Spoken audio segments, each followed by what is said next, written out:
آج کل 27ویں ترمیم کے حوالے سے ہر طرف بات چیت ہو رہی ہے اور سوال یہ پوچھا جا رہا ہے کہ کیا یہ فیصلہ ہو گیا ہے کہ اب اس ترمیم کے ذریعے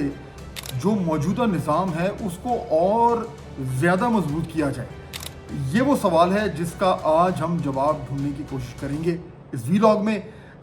اگر آپ نے ابھی تک میرا چینل سبسکرائب نہیں کیا تو ضرور کیجیے گا اور بیل آئیکن دبائیے تاکہ آپ کو ٹائملی جو انالیسز ہے وہ ملتا رہے. اچھا اب ذرا آ جائیں کہ یہ معاملہ ہے کیا. میں اس کی کچھ جو لاجک ہے جو اس کے حوالے سے جو دلیلیں دی جا رہی ہیں میں ان کا کچھ دیر میں ذکر کروں گا اور پھر اس کی جو ریزنز ہیں اور کیا ایکچولی یہ ہونے کو جا رہا ہے اس پہ بھی بات کریں گے. لیکن شروع آج کرتے ہیں اس خبر سے جو ڈان اخبار میں چھپی ہے. ملک اسد بہت ہی زبردست ڈان اخبار کے رپورٹر ہیں, بڑے ایکسپیرینس رپورٹر ہیں جو کورٹس کو کور بھی کرتے ہیں, خاص طور پہ جو لوور کورٹس ہیں ان کو کور کرتے ہیں. لیگل کمیونٹی میں ان کے بڑے اچھے ذرائع ہیں ان کے ساتھ, کیونکہ مجھے بھی کام کرنے کا شرف حاصل ہوا ہے تو میں اچھی طرح جانتا ہوں کہ ان کے جو جرنلسٹک کریڈینشلز ہیں وہ بڑے سالڈ ہیں. آج انہوں نے ڈان اخبار میں یہ خبر شائع کی ہے کہ قانونی ذرائع کے ذریعے یہ کہا جا رہا ہے کہ 27ویں ترمیم پہ اگر باقاعدہ طور پر کام نہیں ہو رہا تو مشاورت ضرور شروع ہو چکی ہے اور اس میں جو ریلیونٹ گورنمنٹ آفیشلز ہیں وہ صلاح مشورہ کر رہے ہیں اور جو قانونی ماہرین ہیں مختلف وکلاء بھی ہوں گے ان سے بھی بات چیت ہو رہی ہے اور شاید یہ سوچا جا رہا ہے کہ اگر اس طرح کی ترمیم لائی جائے تو اس کی شکل کیا ہونی چاہیے. اچھا اب اس میں یہ کوئی نئی بات تو ہے نہیں, یعنی کئی ہفتوں سے, بلکہ میں تو کہوں گا شاید چند ماہ ہو گئے ہیں تب سے یہ بات ہو رہی ہے کہ 27ویں ترمیم کی ضرورت پیش آ رہی ہے اس نظام کو. اب اس میں ہر طرح کی باتیں ہو رہی ہیں کہ 27ویں ترمیم میں کیا ہو سکتا ہے, لیکن ایک چیز جو کامن ہے جو آج کی خبر جس کا میں نے حوالہ دیا اس میں بھی اس کا ذکر ہے, وہ یہ ہے کہ 26ویں ترمیم کے بعد جو فیصلہ ساز ہیں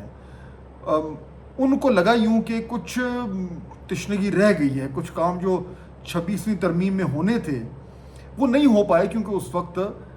جو رولنگ کولیشن ہے اس کے پاس 2/3 اکثریت نہیں تھی. اور آپ کو یاد ہوگا کہ اس لیے پھر مولانا فضل الرحمان کا رول جو ہے وہ بہت ہی زیادہ اہم ہو گیا تھا اور وہ ایک طریقے سے سینٹر آف اٹینشن بن گئے تھے. اور پھر انہوں نے اپنے تمام تر جو ان کے جو خدشات تھے یا ان کے جو مطالبات ہیں ان کے اوپر نیگوسیشن کی, اور جو پہلا ڈرافٹ 26ویں ترمیم کا منظر عام پہ آیا تھا جس کو باعث اس وقت گورنمنٹ نے اون نہیں کیا تھا لیکن وہ آیا تھا بہرحال, اور اس میں جو بڑی سویپنگ پاورز دی گئی تھیں مولانا صاحب نے اپنی پاور آف نیگوسیشن کے ذریعے ان میں سے بہت کچھ کو ڈائلیوٹ کیا اور پھر الٹیمیٹلی جو ترمیم پاس ہوئی اس میں بہت ساری ایسے معاملات تھے جن کا شروع میں ذکر ہو رہا تھا وہ اس میں موجود نہیں تھے. تو اب کہا یہ جا رہا ہے کہ کیونکہ گورنمنٹ کے پاس 2/3 اکثریت آ گئی, بلکہ اب تو شاید اکثریت سے اور بھی زیادہ بڑھتی جا رہی ہے جس رفتار سے جو ہے وہ پاکستان تحریک انصاف کے جو لیجسلیٹرز ہیں وہ ڈسکوالیفائی ہو رہے ہیں. بہرحال 2/3 تو ان کے پاس ہے اور کوئی اس طرح کا خطرہ نہیں ہے کہ وہ کوئی ترمیم لائیں اور وہ پاس نہ ہو سکے. تو اب مسئلہ نمبرز کا نہیں ہے, مسئلہ یہ ہے کہ اس ترمیم میں ڈالنا کیا ہے. چند ایک نکات ہیں جو بار بار جن کا ذکر ہو رہا ہے. ایک تو عدلیہ کے حوالے سے, اور اس میں اب تک ایک عام تاثر یہ ہے کہ 26ویں ترمیم کے بعد جو عدلیہ کی جو آزادی تھی اس پہ بہت ساری قدغنیں لگ گئیں, اور وہ نظر بھی آ رہا ہے کہ اس ترمیم کے بعد جب سے آئینی بینچ بنا تو کم از کم جو کچھ گورنمنٹ کرنا چاہ رہی ہے اس حوالے سے عدلیہ کی طرف سے کوئی پش بیک نہیں آ رہا. تو اس پہ جو پرو گورنمنٹ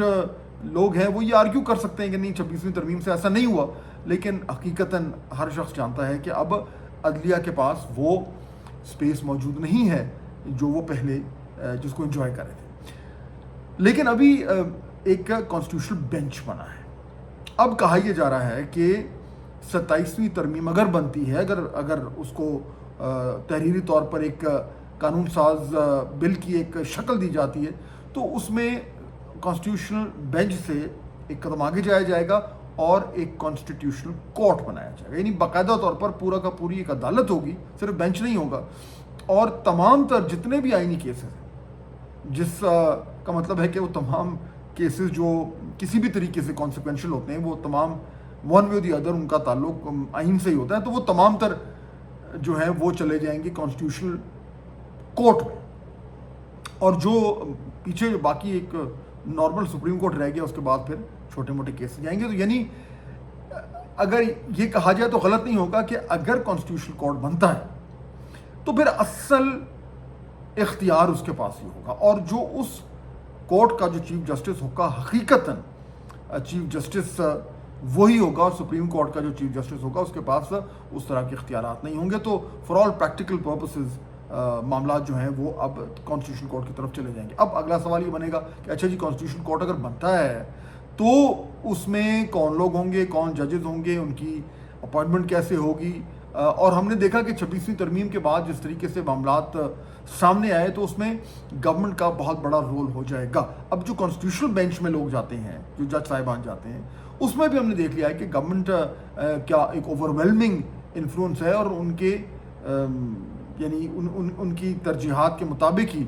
آئینی جو بینچ ہے اس میں اپوائنٹمنٹس ہوتی ہیں. تو اگر کانسٹیٹیوشنل بینچ آتا ہے تو اس میں بھی لگتا یوں ہے کچھ ایسا ہی ہوگا, اور مزید جو گورنمنٹ ہے, جو سسٹم ہے, اس کا جو انفلوئنس ہے عدلیہ پہ وہ مزید بڑھ جائے گا. اچھا ایک اور بات ہو رہی ہے جس کا آج اسد صاحب نے اپنی اسٹوری میں ذکر کیا, جو پہلے بھی جس کے اوپر سے کیا سرائیاں ہوتی نہیں, کہ جو ججز کا ٹرانسفر اور پوسٹنگ ہے وہ ایک بڑا کروشل ایک ایلیمنٹ ہے. اور آپ کو یاد ہوگا کہ اسلام آباد ہائی کورٹ میں جب یہ معاملہ کھڑا ہوا تو اس پہ بہت زیادہ شور بھی مچا. اس کے بعد وہ جو جج صاحبان تھے اسلام آباد ہائی کورٹ کے, وہ سپریم کورٹ گئے اس کے خلاف کہ باہر سے لوگ ٹرانسفر ہو کر اور دوسری عدالتوں میں آئیں, لیکن سپریم کورٹ نے جو ہے وہ اس کو ریجیکٹ کیا, اور انہوں نے کہا کہ نہیں, اس بنیاد پہ ٹرانسفر ہو سکتا ہے, اور سینیورٹی بھی جو اگر جو بھی جج ٹرانسفر ہو کے کسی اور کورٹ میں آ رہے ہیں تو اس کی سینیورٹی جو ہے وہ افیکٹ نہیں ہوگی. اور اسی لیے جسٹس ڈوگر جو ہے وہ اب اسلام آباد ہائی کورٹ کے چیف جسٹس بن گئے. تو اب یہ جو ٹرانسفر اینڈ پوسٹنگز ہیں, اس میں ایک اہم جو نقطہ تھا اور ہے اس وقت وہ یہ ہے کہ اگر کوئی بھی جج کسی بھی ہائی کورٹ سے دوسرے ہائی کورٹ ٹرانسفر ہونا ہو تو اس کی کنسنٹ یعنی اس کی رضا جو ہے وہ اس میں شامل ہے. یعنی یہ نہیں ہو سکتا کہ بغیر اس جج کی کنسنٹ کے آپ ان کو ٹرانسفر کر دیں. اور اس کیس میں بھی جو ابھی اسلام آباد ہائی کورٹ میں ہوا تھا, اس میں بھی جو جج صاحبان اسلام آباد کورٹ لائے گئے, ہائی کورٹ لائے گئے, ان کو ان کی اپنی کنسنٹ اس میں موجود تھی. تو اب کہا یہ جا رہا ہے کہ اگر 27ویں ترمیم آتی ہے تو اس میں یہ شک بھی ختم کر دی جائے گی. یعنی اس کے بعد گورنمنٹ کا جو رول ہے عدلیہ کی پوسٹنگ ٹرانسفر میں وہ بالکل مکمل ہو جائے گا. یعنی آلموسٹ ایسا ہو جائے گا جیسے سرکاری افسران کا ہوتا ہے, جج صاحب چاہیں نہ چاہیں ان کو حکومت جو ہے وہ ٹرانسفر کر پائے گی. تو اس سے ظاہر بات ہے کہ جو ایک ہولڈ ہے عدلیہ پہ وہ اور زیادہ ہو جائے گا. یہ ذہن میں رکھیے کہ ابھی یہ وہ تمام چیزیں جن کے اوپر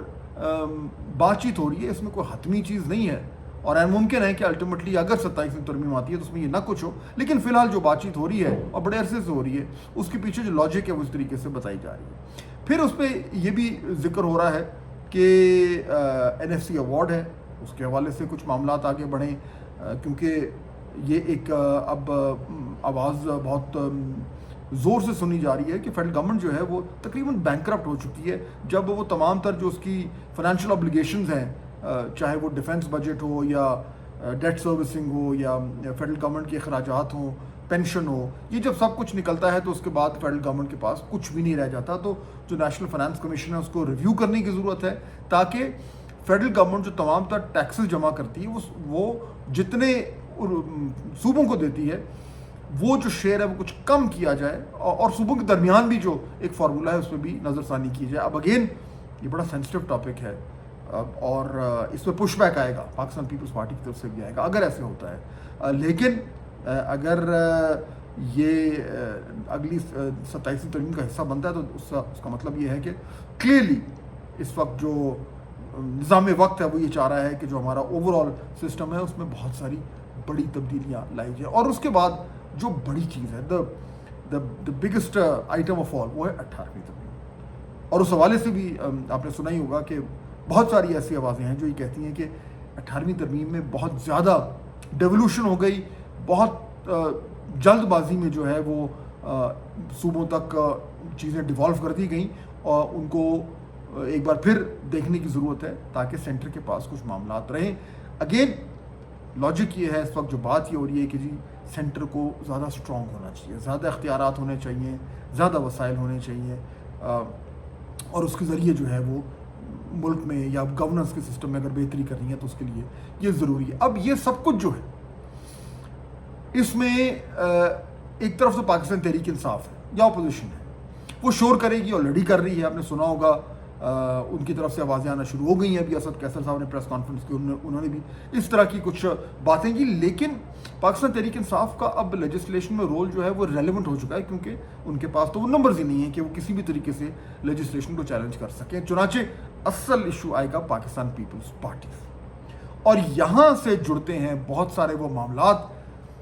جن کی آپ باتیں سن رہے ہیں، ڈھکی چھپے الفاظ میں تنقید بھی ہو رہی ہے، کبھی آصف علی زرداری صاحب کے حوالے سے کوئی خبر آ جاتی ہے، کبھی کسی اور حوالے سے کچھ سامنے آ جاتا ہے، تو ظاہر بات ہے جو لوگ خبروں میں نظر رکھتے ہیں وہ یہ کہتے ہیں کہ بند دروازوں کے پیچھے بہت کچھ پکڑا ہے، لیکن الٹیمیٹلی تمام تر کڑیاں جا کے ملتی ہیں ان بڑے فیصلوں پر جن کے ذریعے اس نظام میں اس تبدیلی لانے کی خواہش ہے، جس کے ذریعے منطق یہ کہتی ہے کہ جو نظام حکمرانی ہے، جو گورننس ہے، اس کو بہتر کرنا ہے، وہ اصلاحات لانی ہے جو جن کی پاکستان کو ضرورت ہے۔ لیکن ان اصلاحات لانے سے پہلے یہ جو 27ویں ترمیم کی بازگشت ہے یہ اونچی ہوتی جا رہی ہے، اور اس میں ابھی تک جو سب سے امپورٹنٹ فیکٹر ہے وہ یہ ہے کہ پاکستان پیپلز پارٹی کیا کہتی ہے۔ آپ نے نوٹ کیا ہوگا کہ اس وقت تک وہ خاموش ہیں، کوئی اسٹرانگ پوزیشن نہیں لے رہے۔ کانسٹیٹیوشنل کورٹ یا عدلیہ کے حوالے سے تو مجھے نہیں لگتا کہ پاکستان پیپلز پارٹی جو ہے وہ کچھ زیادہ شور کرے گی، لیکن NFC اور 18ویں ترمیم کے حوالے سے معاملات جو ہیں وہ سیاسی طور پر تھوڑے سے پیچیدہ ہو سکتے ہیں، اسی لیے شاید بہت سارا بیہائنڈ کلوز ڈورز جو ہے وہ کام ہو رہا ہے۔ اب دیکھنا یہ ہے کہ الٹیمیٹلی اس نظام میں اتنی قوت ہے اور اتنی کلیئرٹی ہے کہ وہ اتنے بڑے بڑے فیصلے کر کے اور ایک نئی آئینی ترمیم کے ذریعے ان کو امپلیمنٹ کراتے ہیں۔